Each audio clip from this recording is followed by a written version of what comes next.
wish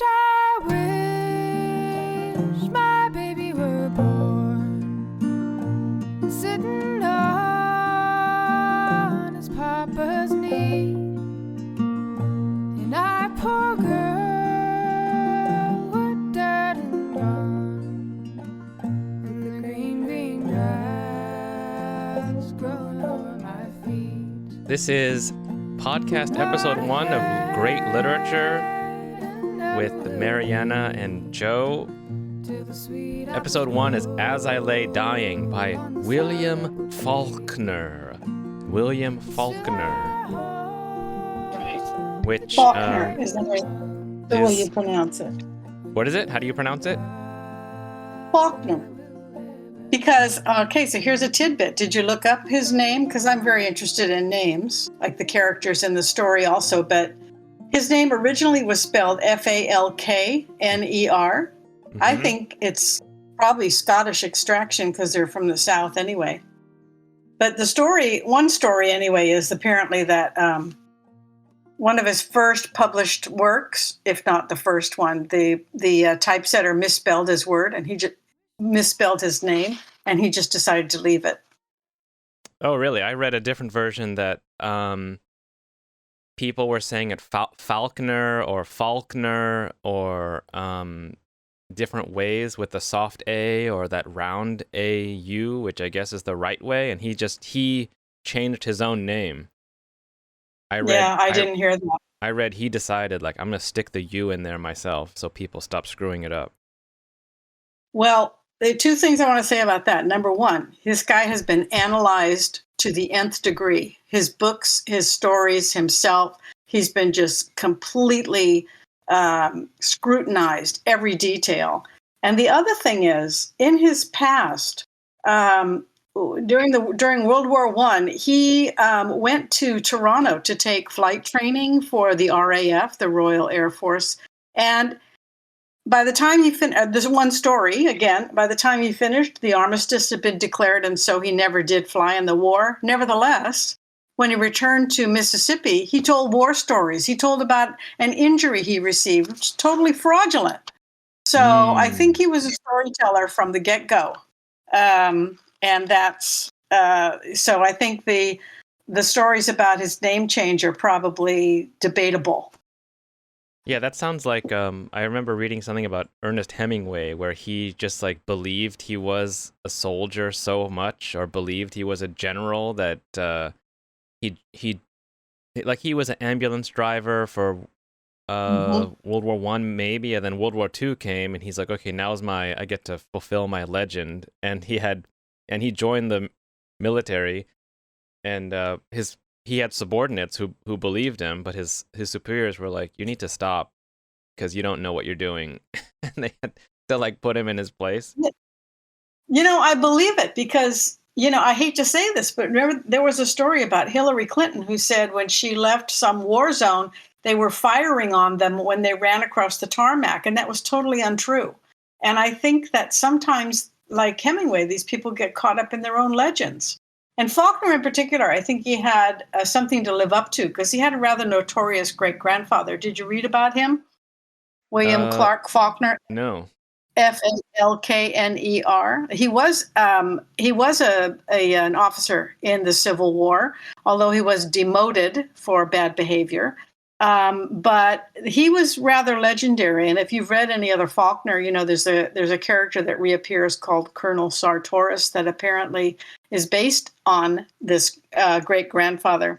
Because he was a soldier and he was also a lawyer, and he also wrote a novel that was published, and he also was a railroad man. He built, he like owned his own railroad, and he also ran for public office. So he was this kind of notorious. He also killed people during the post-Civil War period, Reconstruction. So he was this notorious sort of self-made man. So the legend in the family already existed. I wouldn't be surprised if William Faulkner felt he had to sort of live up to some kind of notorious legend himself. Yeah. So it's kind of weird. Yep. And he also, I did a bit of research on the biography of his biography, because he never was much of a student. He never graduated from high school. Yeah, And I I think read he was a terrible student. Like he was yeah, he was. but He was really smart, but he wasn't a good fit for school. Yeah. He was his own person. You can see that from his experimental writing. well, this is my first William Faulkner, and you recommended it, and boy, was I in for a confusing roller coaster ride of just Horrific experience. of ununderstandable behavior of our country people from 100 years ago, I guess. Completely. Yeah, this one I had to go to the internet to understand what it was, because first thing I was confused by is the book's called As I Lay Dying, and it's about a family who oh, by the way, this will have spoilers in it, so if you haven't read it yet, then just stop listening and go read the book yourself and then come back. But it's about a family where I think there's like 5 kids, a mother and father, and I thought that the mother was already dead. Like they kept saying that there's a body in the bed. I thought it was like her eyes look around as though she can see her other son, or as though she can hear. So it's like, okay, so this is the South when there's they're far away, so they just have to keep this body till they can move her. So I thought, like, well, why is it called As I Lay Dying if she's already dead? But then I had to look on the internet that there is a death scene where she passes away. So I was Right. confused. She died. Yeah, it is, and it is confusing. It's very confusing, but you have to ask why Faulkner did it that way. And the person that reports the death is Darrell. He wasn't even there. He was still out with his brother Jewel, right? Yep. So yeah, the title bothered me as well, because she dies on page 46. I got a print copy because I couldn't deal with the no page numbers. She dies on page 46, and she has one chapter dedicated that she narrates. There are 15 different narrators in this story, so that's another question we have to ask. Why did he do that? She dies on page 46. Her absent son reports her death. And why is this present tense, as I lay dying, when she dies so early in the book? And why is it I lay dying? Why is the focus on her? So I looked that up. You want to hear what that's about? Wait, what? Why is it what? Why is it? When you got a podcast with 2 people, you got to listen. What is it? Why is it present tense, as I lay dying, right? Well, Present tense. I thought it was because as I was reading this book that I was dying. So I thought the title was to the reader, saying, as you are dying, trying to read this book. Yeah. Okay. So no. This actually is from. No, it's not, because you have to admit that Faulkner's a genius and he knows what he's doing. So this quote, as I lay dying, is from a 1925 translation of the Odyssey. And during Odysseus' travels, he has to get the prophet Tiresias, who's in Hades, who's in hell, who's already dead, to give him a prophecy. And that means he has to open the gates of Hades.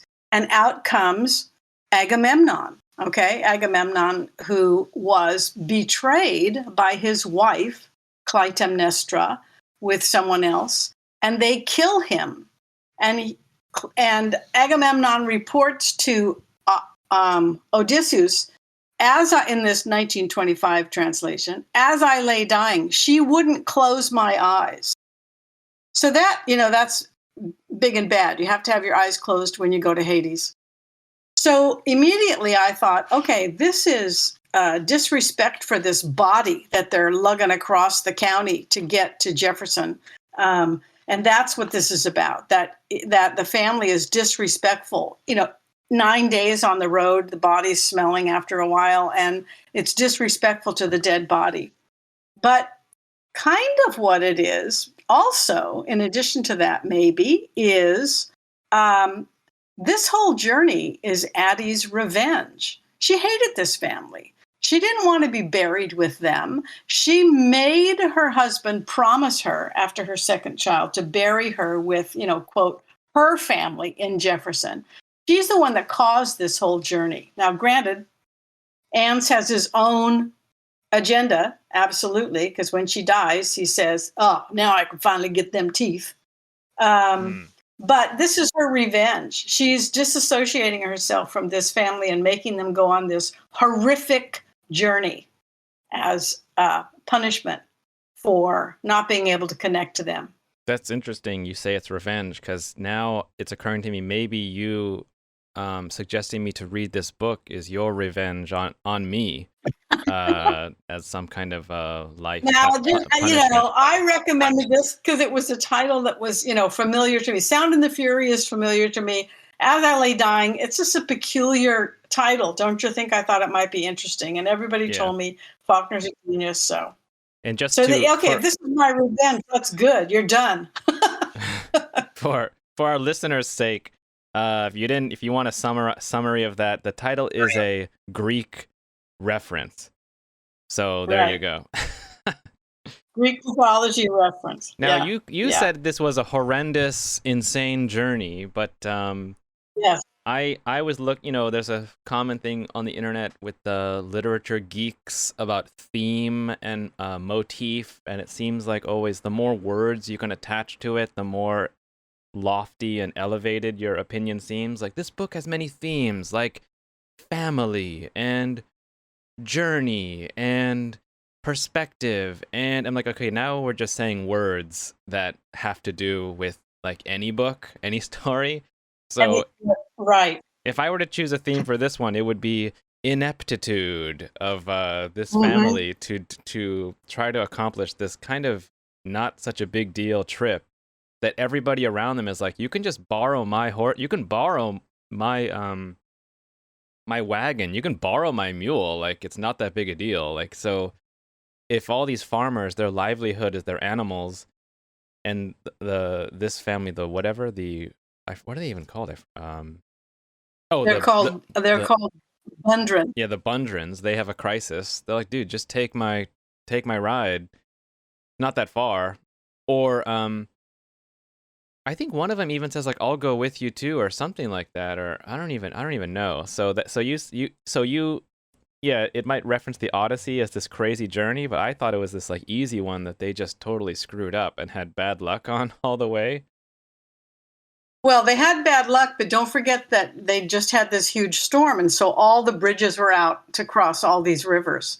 But yeah, they should have turned back. It's ridiculous pride. It's pridefulness of this family in their poverty.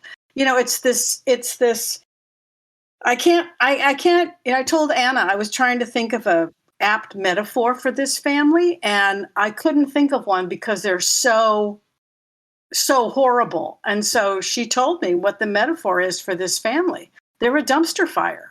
That's what they are.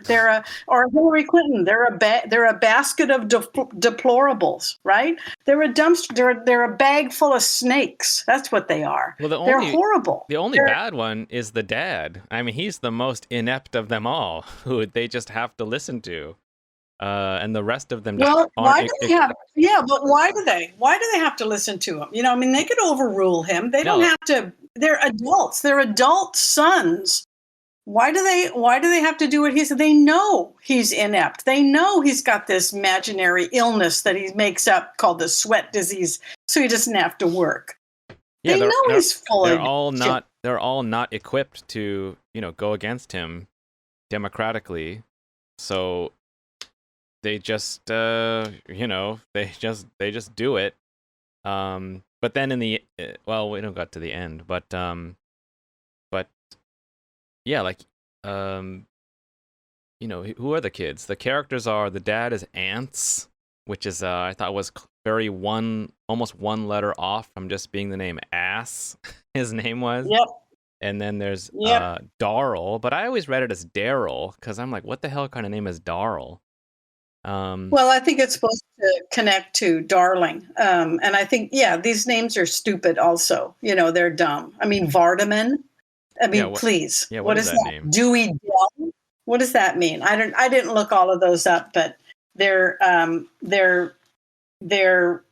odd. They're unusual, at least to our ears. Yeah, there's Cash, and Um, then there's Cash, and there's Jewel. yeah, Cash and Jewel.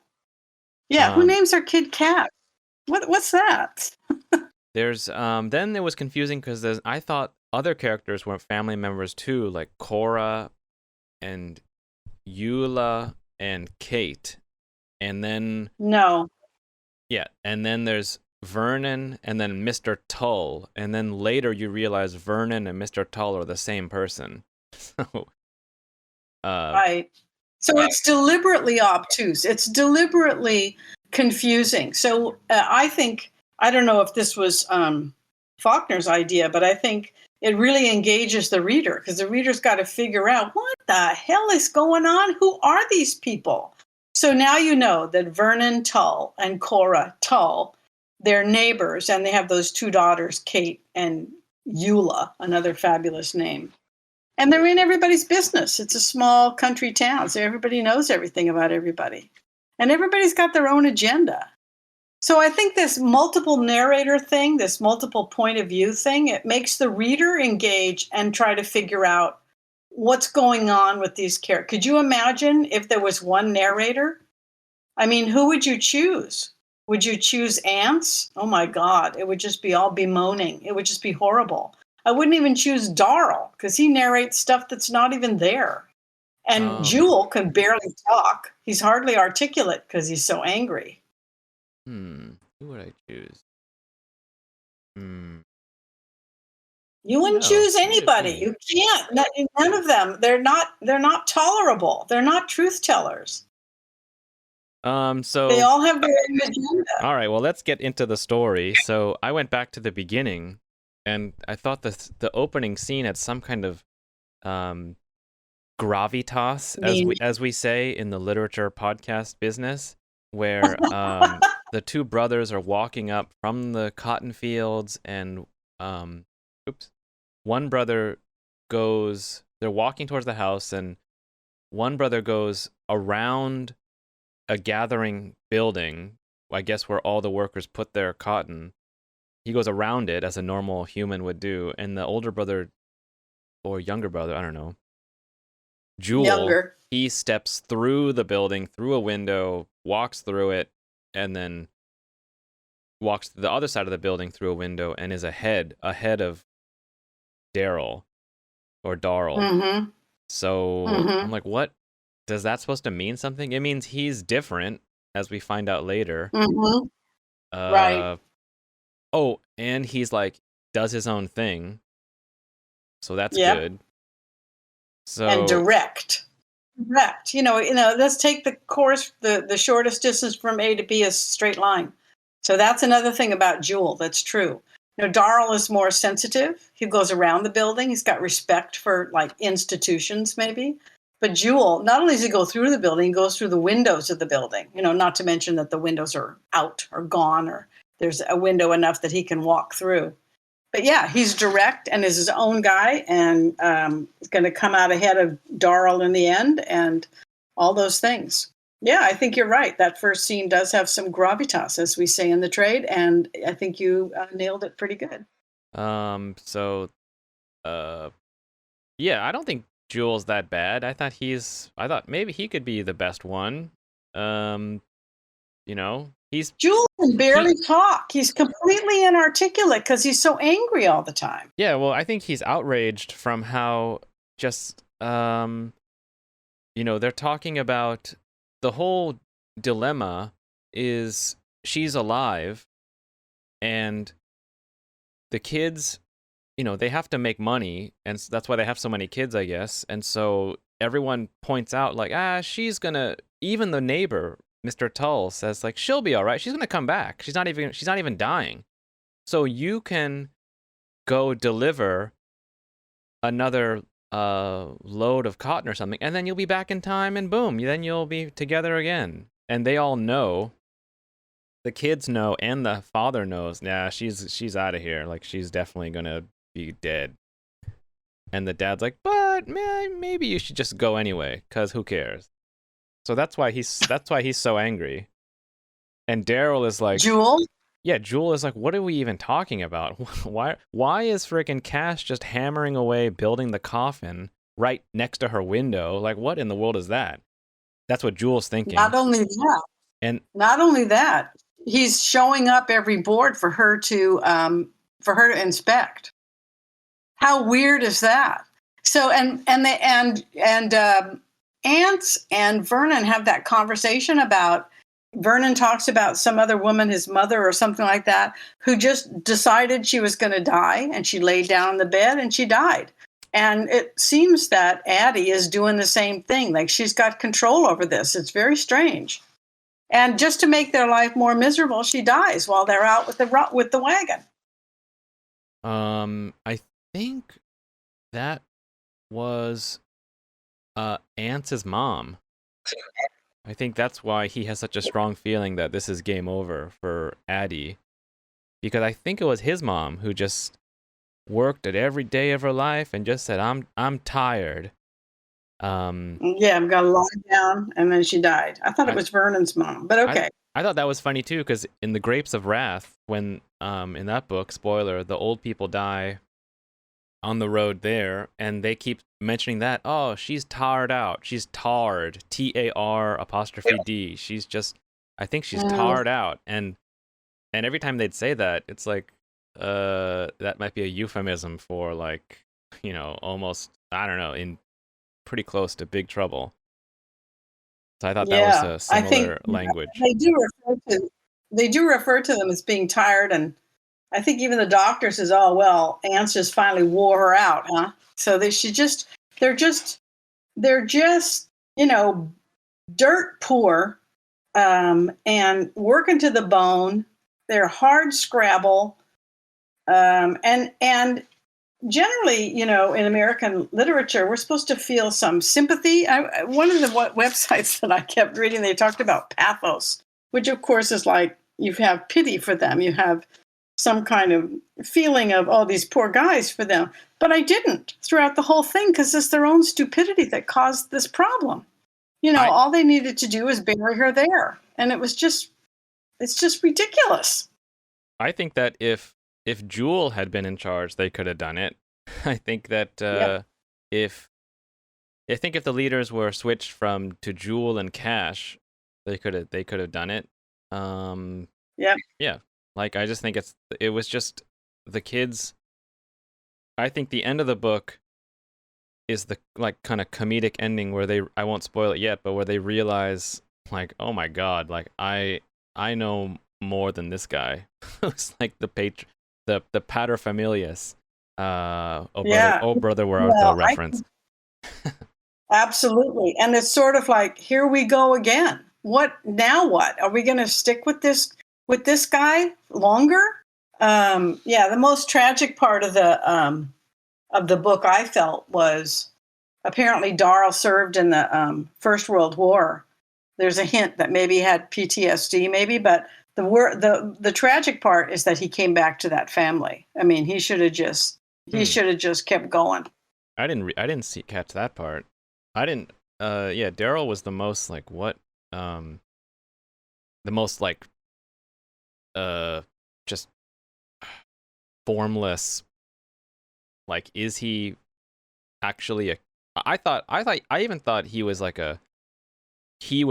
not a ghost, but like a hallucination or something, or I don't even know. The way he travels into people's minds and can see things when he's not even there, or was saying things like your mom is a horse, or these like weird mystical things. Yeah, it is. He is sensitive, and he is, but he's extremely perceptive. I mean, he apparently knows Dewey Dale's secret, and there's this hint that they have some kind of communication that's nonverbal. I don't know, but even Cash asks that question toward the end of the book. Did they have some kind of connection. So for a while there, I thought maybe they were twins, but I don't think they were. That I thought that could be the reason why they had some kind of unknown or nonverbal communication. But Darl is the most sensitive and the most perceptive. And I noticed that he's the one that I didn't notice this. I read this, that he has the most chapters that he narrates. And when he narrates, he's always watching Jewel. He's always watching Jewel. There's not a lot of first names that go on in his narration. He always starts with he did this or he did that, and it's always about Jewel. So he's very watchful and he's very perceptive. And don't forget that in the end, when Jewel almost gets in a fight with the white guy on the road, that it's Darl that steps in and defuses that whole situation. He didn't mean it. Tell him he didn't mean it. I didn't mean it. And they listen to him because Jewel listens to him because he's the older brother. Yeah. So we can categorize each of these characters with one word. I think, we can look at, I look at Jewel and, I can say he is angry. I can say he's a hothead. I can, he's impetuous. He moves even when he probably shouldn't move. And Darl, I would always describe as sensitive. What about Cash? What do you think about Cash, the oldest brother? What word would you use? Well, so yeah, I thought he's another kind of a funny maybe poke at just the silliness of the completely stoical, tight-lipped, stone-faced, heroic dude. I thought the joke was that how long does it take to build a coffin? Like it's not. It feels like it'd be it's the same design as like an Amazon box. So I mean, how much sawing and nailing does it really take? But I thought, don't underestimate his craftsmanship. He's the only guy that has any kind of training whatsoever. And he takes pride in his craftsmanship. That's what he turns to, the dimensions. Is he trained? I thought he's just a guy who got the tools. Like I read that he fell off a roof and he. I didn't see that. I thought that was the joke. He's like, because Jewel says, "Oh, he always wants to show how good he is," but it's taking him forever. So like, Jewel's, without saying it, Jewel's like, dude, he's not even that good at it. He's not. He thinks he's so. Because I think he fell off the roof, hurt his leg, so that's tragic, and then he's still working hard. And Jewel's like, dude, like Jewel again's like, I could probably do that myself. I thought was the overtones. Like Jewel's like, Jewel's like, we should be with her. Then she passes away. I could make that coffin in like 15 minutes. Like I feel like that would be Jewel's, and then I could take her myself. I think. Right. Oh, but he did say that. How long does it take to dig a hole? He could do that in 15 minutes. Yeah, he said something like that. Very like that toward the end. Yeah. And then, but going back to your Daryl and Jewel thing, I thought of how just you're talking, again, a Greek reference where they would philosophize like how do you govern the human spirit? And they thought there's three sides. There's the appetite, which just wants all the human desires. There's the spirit, which kind of is like when you get angry or get sad, I guess. And then on top should be the wisdom, which can govern the other two. And so, yeah, Jewel might be the, passionate, spirited person. He doesn't really get to show how effective he is, other than riding his own horse. But yeah, Daryl could be that wise role that can calm him down. But Daryl also is kind of a dipshit when there's an accident later and they try to fix Cash's leg by putting cement on it. Daryl says like, yeah, this should work. This is a good idea. Really? Daryl said that? I thought that was all the father. They did it together. They put it on there together. Oh my God. That is so insane. The only voice so some of the non-family narrators I wanted to mention. So we've got 15 different narrators, and most of them are the family. Daryl, among the family, Daryl has the most chapters. But then there are other chapters that are attributed to neighbors or like the pharmacists in the town and the doctor. He's this Dr. Peabody. Apparently, he reappears in a lot of stories, and he's always this kind of exhausted, can't deal with these stupid people. What are they thinking? But he's like the voice of reason in all of these. But the non-family members do give us a more objective, because they're the ones that say, look, bury her here. Look, take my team. Look, use my wagon. It's okay, or here's their hospitality, which, Ants in his fake pride says, oh, we don't want to be a bother, as they continue to bother, 24/7. So I think that's also part of the reason why there are so many narrators. It's experimental. I think that Faulkner was playing with it, but also to try and give us a more rounded view of what's going on with this crazy ass family. Yeah, you're talking about Peabody. Everybody else is very, for survival's sake, they have to be very pragmatic and thinking about weather and timing and cost and yield and risk. And so when the doctor arrives, he's like a 70-year-old, 300-pound dude, which is another joke, how he's like maybe the most reasoned or smartest guy, but he's super overweight. And he says, he's like, why didn't you call me sooner? Like, obviously it's too late.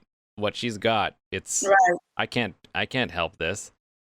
Right. And then other people say, like, the bridge is already out. It's gone. If you keep it, you can't get across that way. And they just say, well, we're going to go for it. Or here, take my mules. You can borrow them. Like, what are you trading? What are you doing? And then there's a quote that I think Tull says, I don't have it somewhere in here, but something like nothing. The guy who doesn't plan for anything ends up costing everybody else the most, or something like that. Do you remember that? Yeah, sure. It was something. I don't remember that specifically. I do remember more than one neighbor saying he's the kind of guy you get in the habit of helping, and then you can't break that habit. It's hard not to help this Ants, but I'm not surprised to hear that quote. I'm sure it fits. This Ants is just the worst hypocrite on the earth. He's just the worst. And Peabody, of course, when he gets called for Addie, he knows. Well, if Ants called me, I know it's already too late, because he's so painful. He knows that. And he just, I think when he saw the cement cast, however, it probably took his breath away. What an insane idea. That was another funny joke, how he just appeared. He's like, we go through this odyssey of this family, and then they get there, and then instantly Peabody's there, who's this old man and super fat, and he's like, yeah, dude, I did this in like 20 minutes. It took you like 3 days. I got here as a normal person would. Well, he probably was traveling on horseback, not with a wagon and not with all these people. And he probably is, he probably has his office or his practice in Jefferson, because that's the city. And there's a lot of those kinds of discrepancies. You just kind of have to accept some of it. Here you go. Okay, so we've looked at. Wait. Oh, here's some high-level podcasting. I've got the quote here. It's by. It's in the section, chapter 20. Vernon Tull. He says, it's like a man that's let everything slide all his life to get set on something that will make trouble for everyone he knows. There you go. Yeah, he's finally going to fulfill his duty, and it's impossible. Yeah, he's finally going to do his duty, and it's just ridiculously impossible. Well, it's impossible for him. It's only hard for him. Well, it just going on the journey alone. If he didn't have his own agenda to get his teeth, first of all, which he let fall out of his head, if he didn't have that agenda, he would never have gone to town. He didn't care about a promise to Addie. He didn't care. And the other ones went along for their own reasons. Dewey Dale went on so she could see if she could get some kind of abortion medicine. And Vardaman, he went to see if he could see the train in the window, right? So Jewel and Darl and Cash, they're sort of duty bound and sort of feel a duty bound to do this. But if the father had said, no, we're going to bury her here where we can pay our respects, they would have gone along with that. I'm sure. I think that's a good. So Vardaman is a young boy. I don't know how old he is, but yeah, nobody really explains to him what's going on or what's happening. Like, and he's, Right. mom is sick and dying. No one really tells him because he's introduced by catching a fish, which is like he's having his own adventures. And he even says, again, to go back to the Grapes of Wrath thing, he says, "I caught this fish. I am tired out," and which resonates. Like he doesn't even know.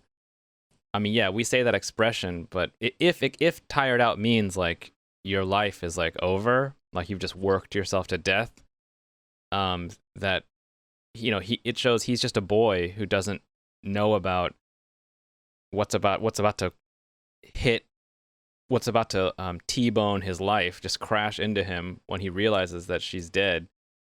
It made me think of how, like, if they live so far away and they talk about religion and Christianity, but only Cora actually seems like schooled in it, that it made me realize, like, if you don't have your kids in church and church is the only like educating institution in the area, then yeah, you're gonna have totally ignorant kids who are just they don't know what's going on. And then later Daryl says, like, "Oh yeah, mom, well, Jules' mom is a fish and Jules' mom is a horse and your mom can be a fish." So Vardaman comes along thinking I think something's going to happen. We're all going on this mission. I think mom might come back. I don't know what else to think.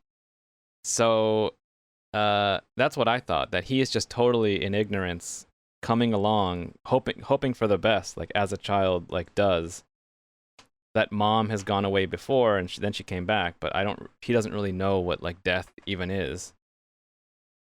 Yeah. So if you grow up on a farm, even if you're with plants, you have some sense of life and death. So we've got Cash, who's the oldest son, who is the practical practitioner, stoic extraordinaire. We've got Darl, who's sort of poetic and got this second sense. We've got Jewel, who is the product of an affair that Addie had, who's different, and everybody knows he's different, including him. And then we've got Dewey Dell, the only girl who just, gives herself to somebody, gets pregnant, and just is stupid enough to think that she can go into town with $10 and get some kind of medicine to cause an abortion. And then we've got Vardaman. Now, Vardaman's questionable because we don't get any information about him, because I don't believe he sounds like he's 5 or 6 years old, but I think he's got the mentality of a 5 or 6 year old. There's no reason to think that this child would be much later than the others. The others are kind of grouped together. They're all in their 20s or teens. And I think that Vardaman is a young teenager also, but I think he's got brain damage or he's mentally retarded. And he cannot grasp the idea of his mother dying and of her death. And like, he drills holes in the coffin so that she can continue to breathe, right? Oh yeah, yep. And he does death with the fish and the fish dying and all that kind of stuff. So there's more, there's something else there besides, he's not just a child. He's big enough to catch a fish. He's big enough to go after the horses or scare the team off when she dies. I would say that that's true. You see animals die all the time. I would say he's only younger because it says in the book he was like shocked when he saw that the fish he caught was like chopped up and they were going to try to use it to eat it, and he was like, I think he was just like, oh my god, like he was startled by that. He saw the fish become like non-fish.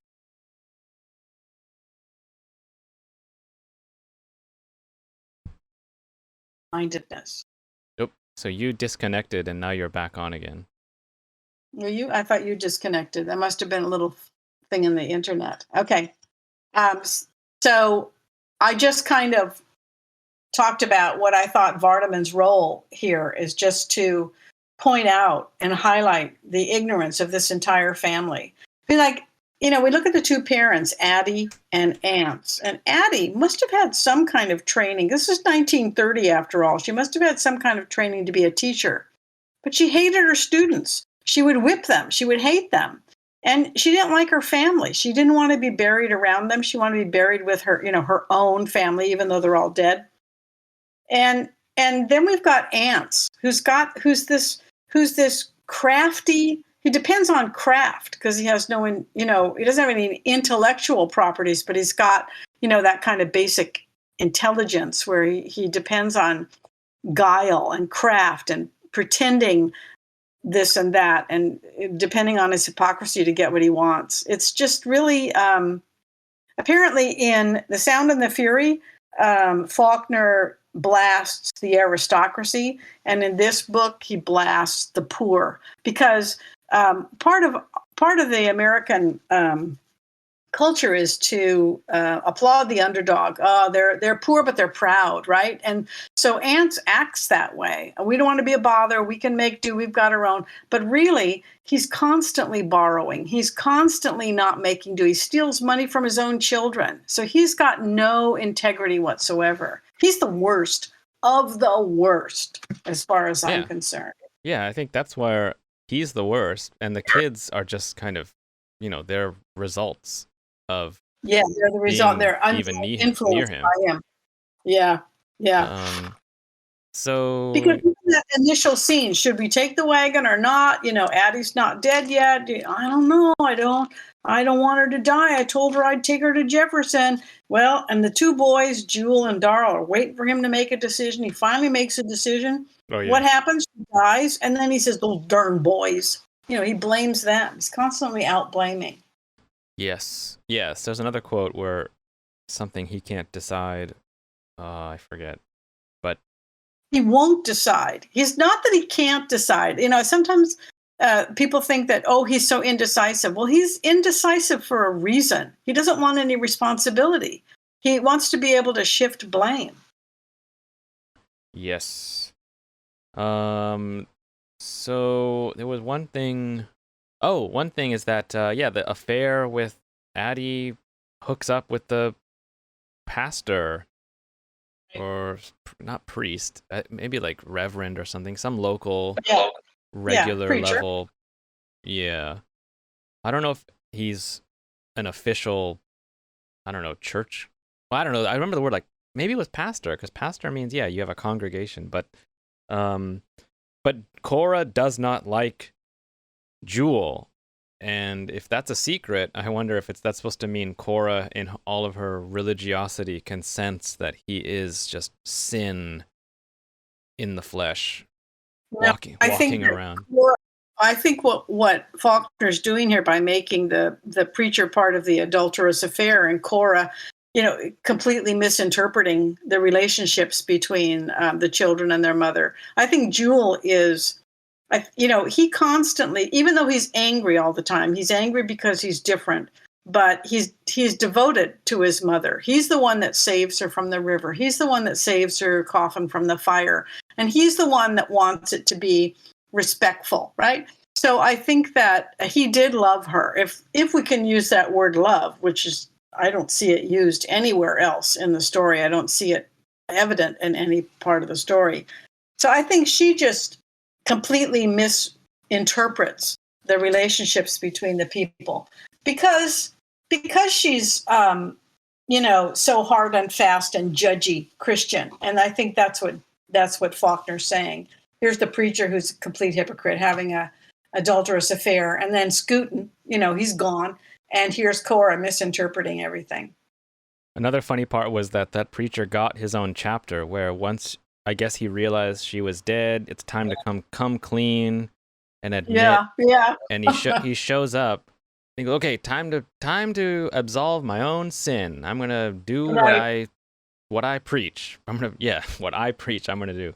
And then he gets there, and they're all on the road taking her away, and he goes, well, I wanted to do it, so that's that'll do. That's good enough. It's not really what you do, as the book says. It's what you thought about doing. And then he goes home. Yeah.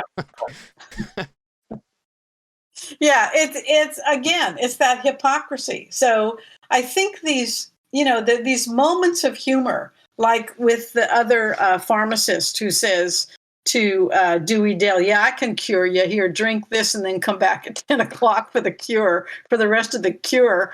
The humor is so dark and so based on ignorance or hypocrisy that I find it hard to laugh because I just get angry at all the horrible behavior of all these people. Yeah, I thought the Dewey Dale thing also I thought was maybe that's why there's no church around, or they literally just their only education is just by trial and error, and so she has this character called Leif she mentions a lot, and Leif is the one who says with $10 you can get a pregnancy ending medicine, but which, if it even exists, is not sold in every pharmacy. Because although another pharmacy says like, yeah, well, what are you talking about? I could lose my license or something. So I guess it is real, but they don't have it, and she can't really come out with it and say what exactly it is. But she trusts this other guy, Leif, to fix her own problem. She doesn't go to her own family because of all the rampant ineptitude. So I felt bad for her. She is as ignorant as she's as smart as she can be. Yes. In that environment. Yeah. Because she did hide. She said she was bringing those cakes. The whole big chapter about those cakes in the beginning about, Cora made these cakes and then the woman said she didn't want them anymore because rich folks can change their mind and poor folks can't. And so Dewey Dale takes those cakes and she says she's going to sell them in town. 10 days later, she says she's going to sell them in town.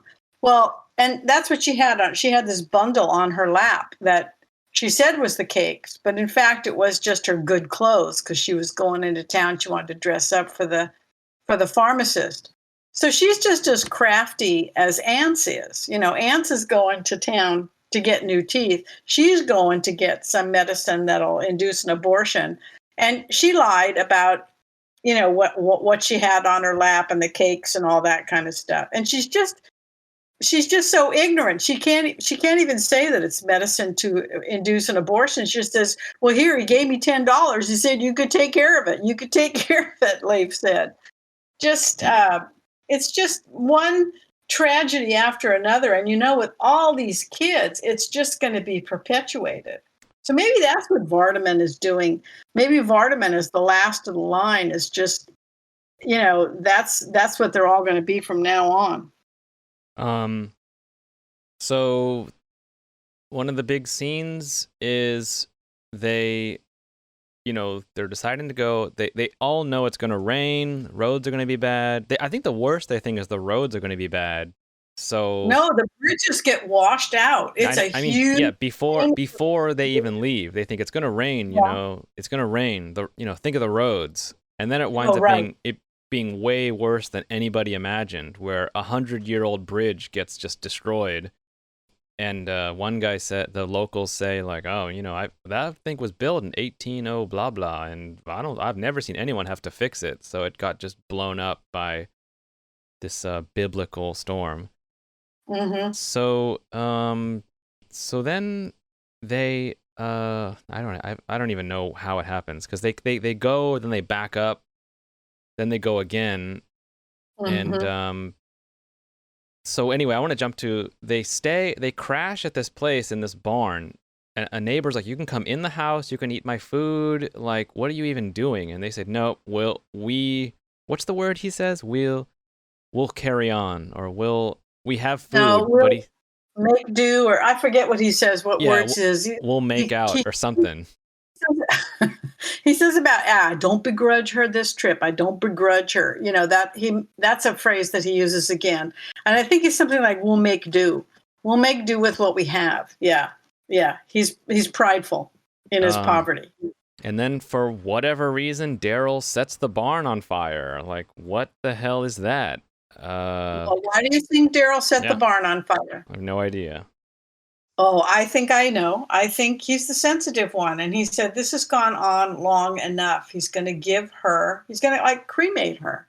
We got to end this. This is ridiculous, going on and on and on like this.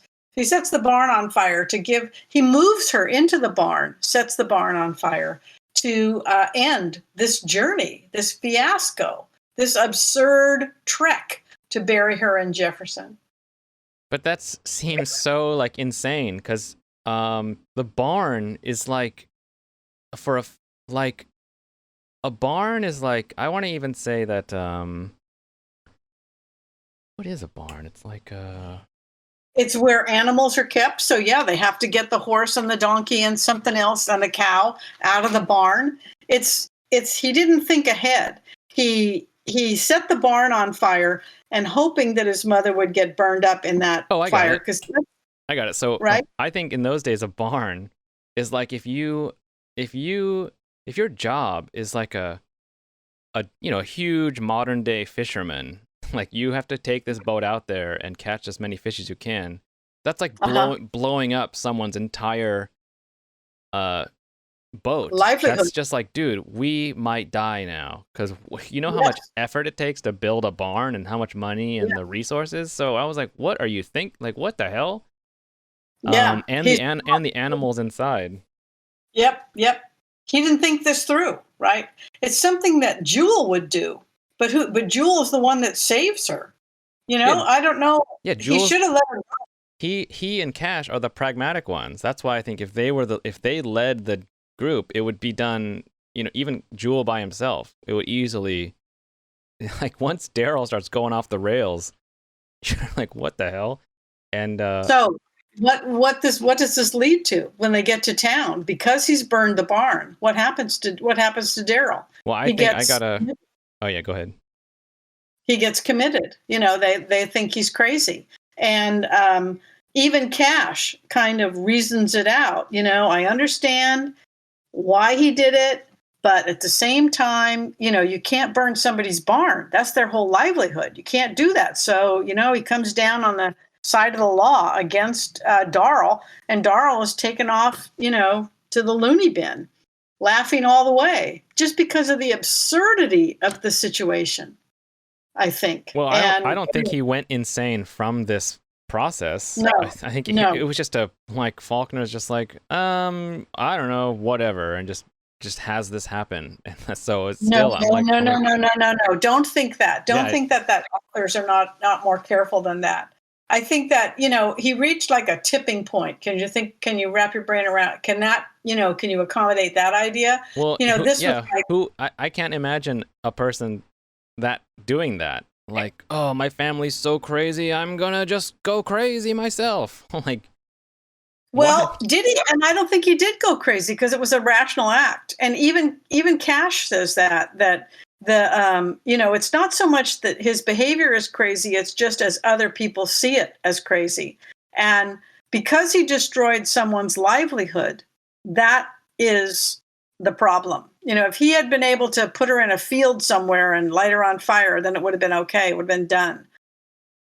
Better yet, get lost in the river. Or why didn't he just bury her himself or something? Because he's the son. Like you said, they're caught up and they're beholden to the father. They can't deviate from what he wants. It's like the first thing when they were going to take the wagon. Do you want us to go or not? But he did deviate by lighting the thing on fire. Right, because he had reached his tipping point. That's what I think.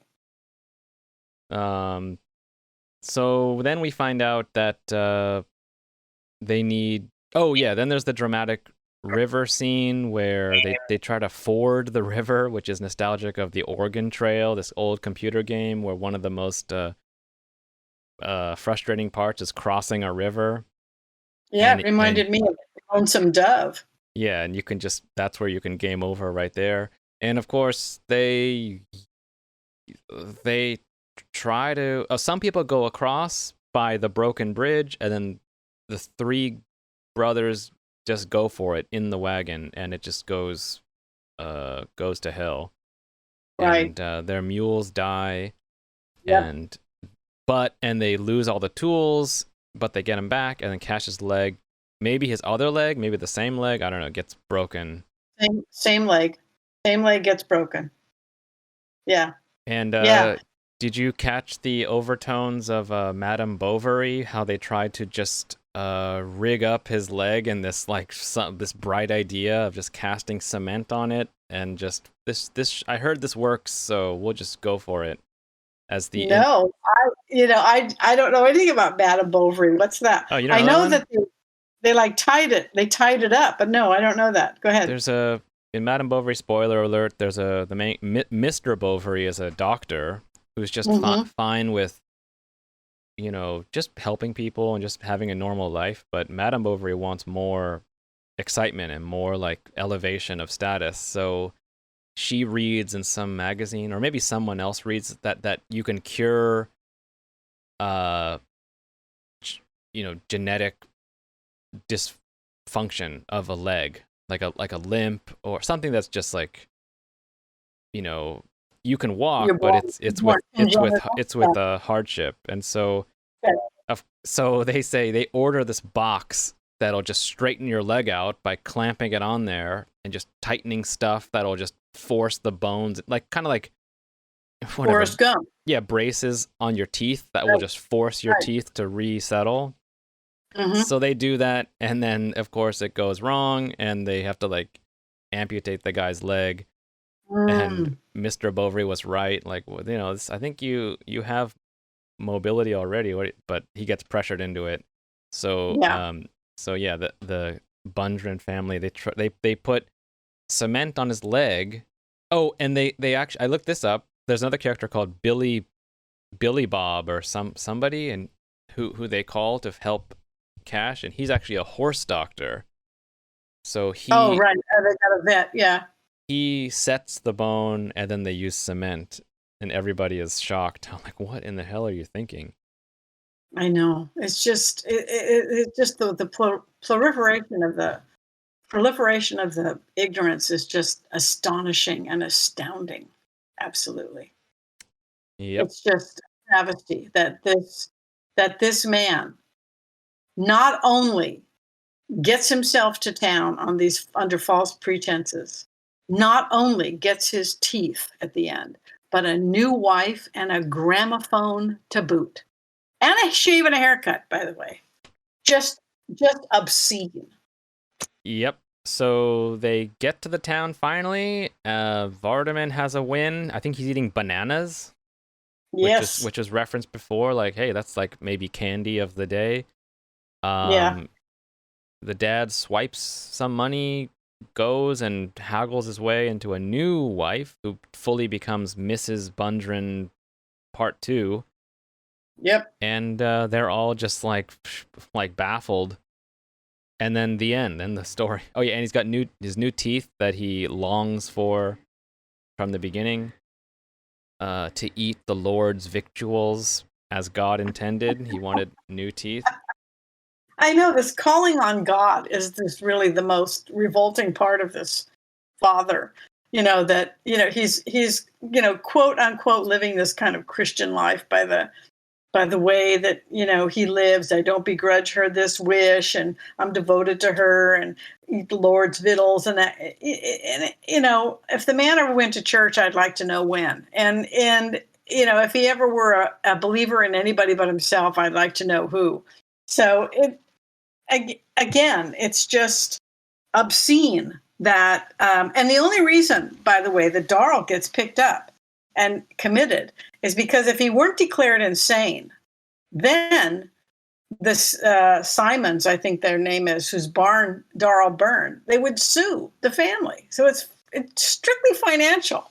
It's strictly, I'm not liable. I'm not to blame. Yeah, it's well, me. I thought that was somebody's decision. It must have been Cash's decision to be like, well, he's gonna bring us all down. Like, he did that, so they're gonna take everything of ours. So he's got to be cut off. Like he's a liability. So we're gonna put him in the. And he actually seems to be a crazy person. So he's gonna be put in the. Get the help he needs at the psychological center or whatever. Yeah, get the help he needs. Escape from this crazy ass family. That's what I think. He's so it's so important that Darl be saved from this family, and I have faith that Jewel will make an escape at some point, or kill his father, one or the other. not his father, kill ants at some point or other. But the rest of them they're just going to be stuck inside this sack with the rest of the snakes. Yep. So we're coming up on exactly an hour. So final thoughts. I thought the funny thing was that what if this type of crazy family happens every day, but when a happy-ish, expected, or traditionally happy ending happens, like, oh, then he got remarried and the family was whole again, meaning that the original mom is not forgotten, but yeah, replaced, and then they're a unit. So when listeners hear a story of, oh man, my dog got sick, but I got a new one or something, it just totally cancels out whatever emotional roller coaster that person went on, because all you hear and all you want to hear is like, you got a new one, so that's good. Yeah. So Yeah. it worked out. You're like, not really, or yeah, but yeah. So I thought that was the final joke. Well, I had a hard time finding anything funny in this. It's just so, I don't even think it's tragic. Tragic, it seems to me, is what sort of happens to you. But if this is all of your own devising, and this is the sum total of your own stupid decisions and agendas and hypocrisy and all of that, then I don't have any sympathy for you, and I don't find it particularly tragic.